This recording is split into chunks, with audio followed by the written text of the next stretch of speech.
Alright, idol. So, ito na yung amplifier board circuit natin, no?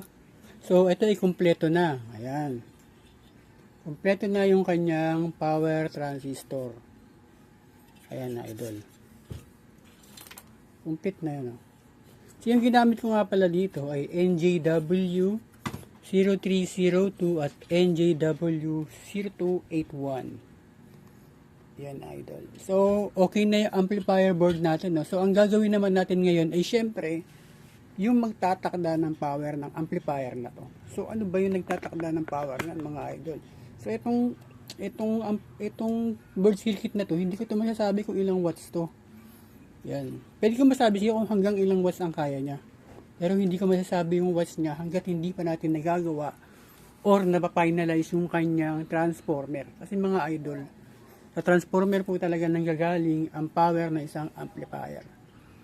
Yun, siyempre dapat akma yung laki at saka voltahe, no? Pag tumataas kasi yung voltahe niyan, hindi pwedeng maliit lang yung core. Dapat lalakihan mo rin yung core ng amplifier mo at saka dapat sakto lang. Meron po yan saktong computation. Kinukompute po, hindi po natin pwedeng hulaan basta-basta yung gagawin natin. Ito sasabihin ko lang. Gantong power niyan, malakas yan. Hindi pa pwedeng ganun. Lahat po yan ay merong computation, mga idol. So, etong gagawin natin ay yung kanyang transformer. So, ito po ay 85085 or 80080 yung gagawin natin. Depende kung hanggang saan aabutin yung ating magnet wire.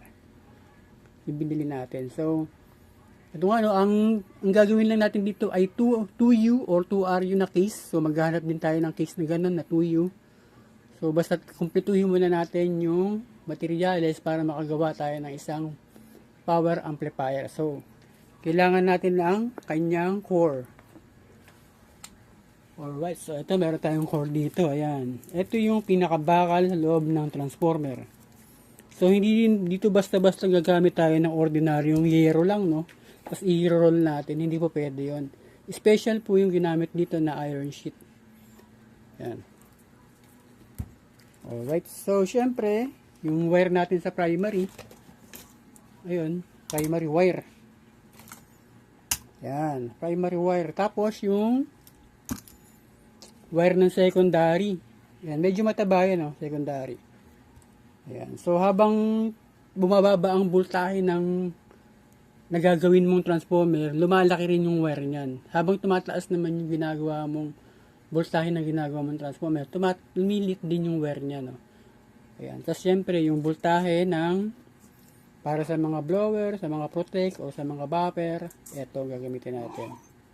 Ayan, syempre, kailangan natin yan ng pambalot. Ayan.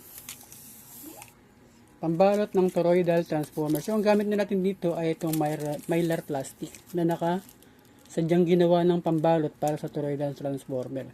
So, napaka-importante din na itong core na to ay babalutan natin ng maayos, no?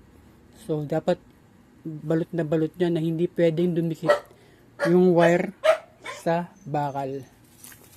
Alright, so mga idol, so update ko kayo pag na-rewind na natin tong ating gagawing toroidal transformer. Yo, hanggang sa muli. Peace out.